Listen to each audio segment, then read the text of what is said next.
Hey everybody, welcome back to Grunt Reviews. It's been a while since we have done a Turkish shotgun, so I figured it was time to throw another one in the mix. This one looks interesting. Guys, this is going to be our unboxing and tabletop review on the Tokarev TBP12. This is brought in by SDS Imports. Guys, always go down below, hit that like button, hit that subscribe button, and drop a comment with your thoughts. That helps us with the YouTube algorithms. Share us with your friends, and as always, I do have my Buy Me a Coffee link in the description. If you like what we're doing for you here at the channel, we always appreciate your support, and we do love coffee. And without further ado, let's get into it.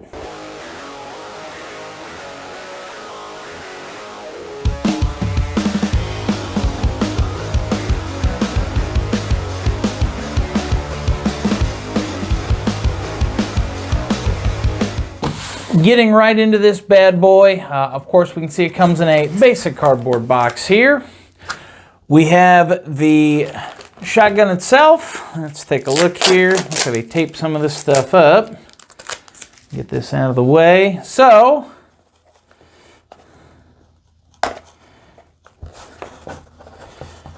there we go. A little tight. All right, so we do get 2 additional chokes, and we get a choke wrench. I will, and we'll double check, but I will assume there is a choke inside the shotgun already. Move that out of the way. We get a single 5-round magazine. This is the Gen 1 style, so it doesn't have that rail set up on the bottom or the plastic on the front.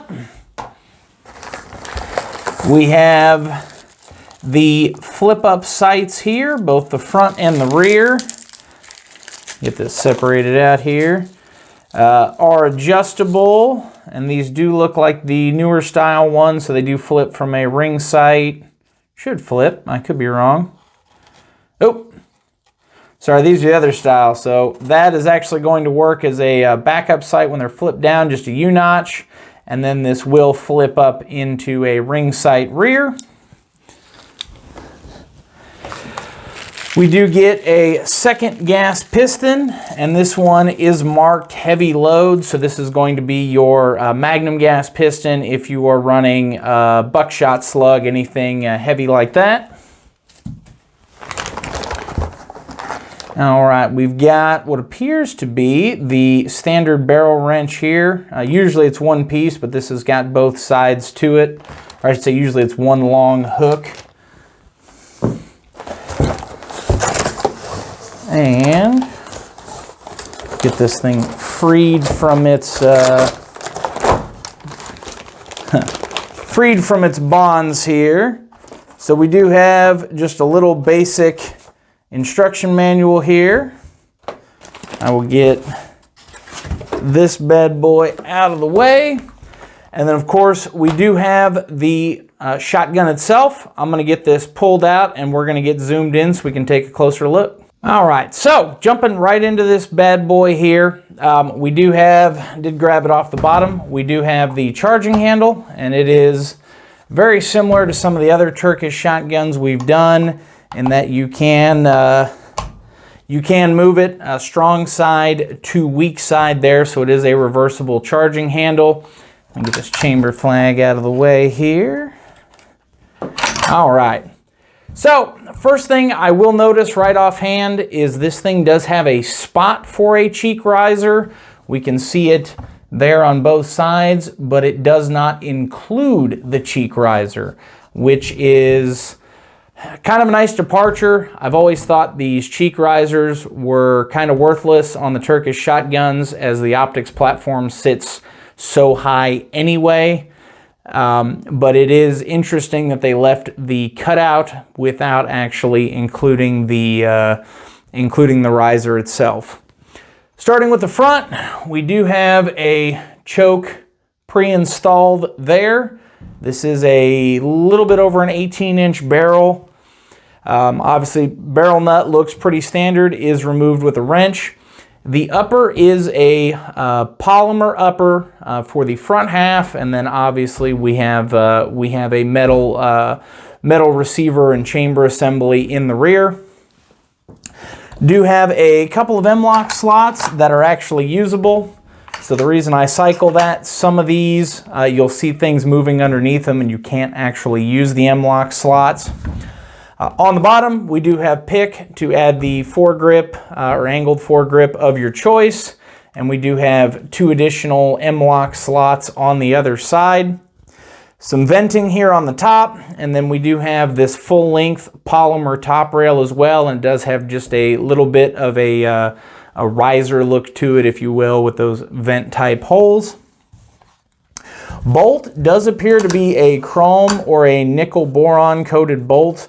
A lot of these do come with a black bolt. Hopefully that's coming through there on the camera. Not a huge deal, but we'll be interested to see if that does affect how it runs out of the box. Action does feel very nice and smooth. Working our way down to the lower, this is an all polymer lower. Let me rephrase that, or let me back up. Gas assembly bolts in the rear there.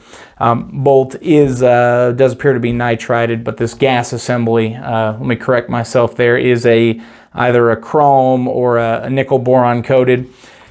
The lower is all polymer.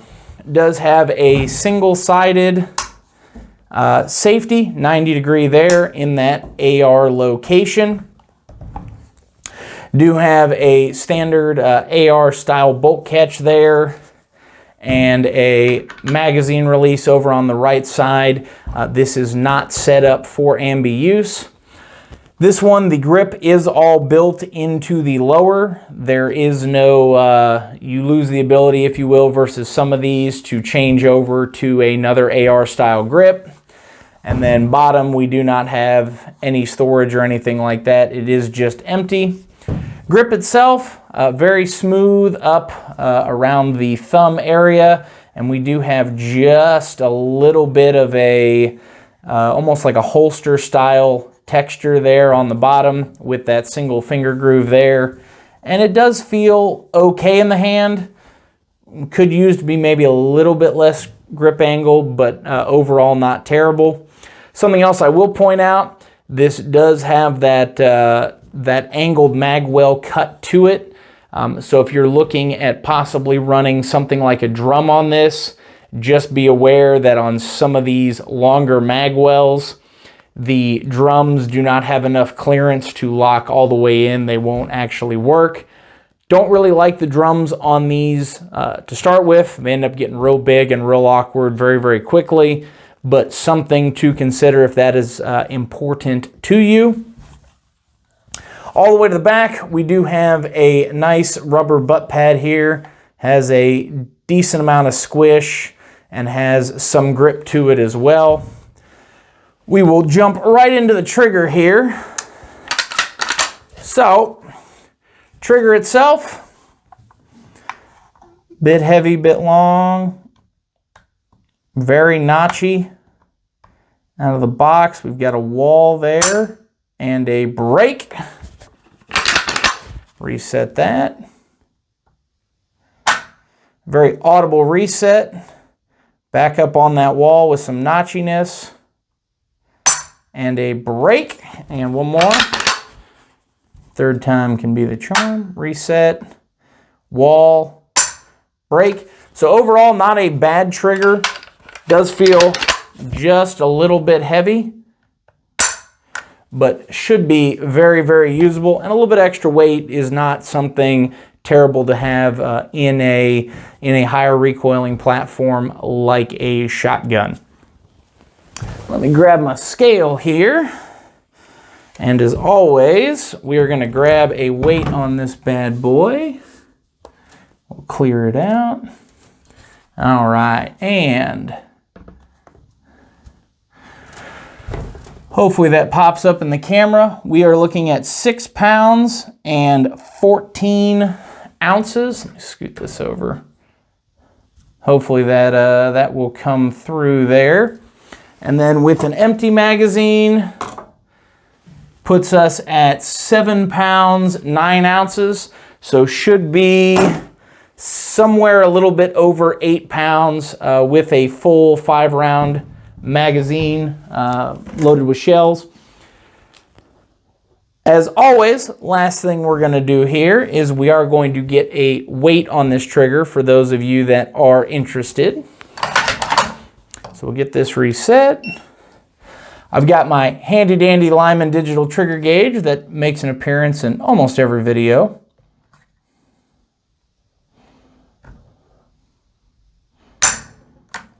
And break. 9 pounds, 13.8 ounces, so we're almost 10 pounds on that first pull. Get a reset here.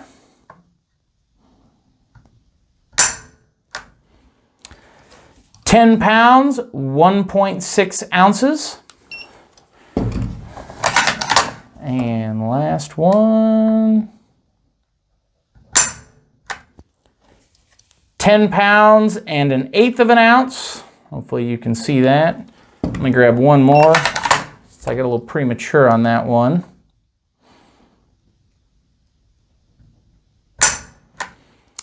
£10, 6.2 ounces.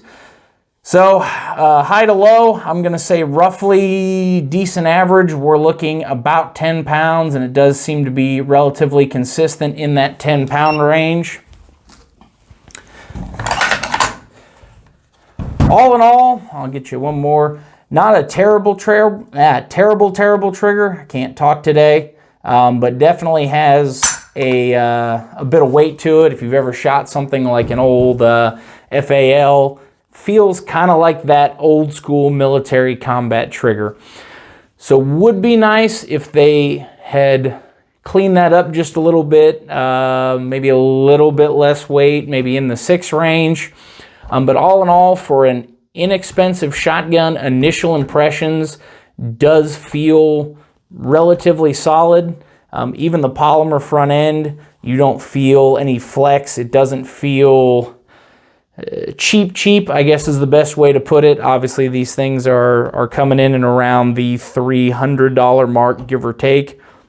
So it doesn't feel too bad for what it is and for what you're paying for. And let me flip her over here just for you folks who do want to see the other side. But we will be taking this out to the range. We will see how it performs. The only other thing that I will mention, this one did come in kind of gooey, so you saw it come straight out of the bag. Does not feel like that in the action. The action itself actually feels like it just has a little bit of oil. Doesn't feel like it has all this grease like the exterior does. But we will have to see. How she performs. As always, I do appreciate your time watching this. Keep an eye out for our range review of this shotgun coming up. And as always, stay safe, train hard.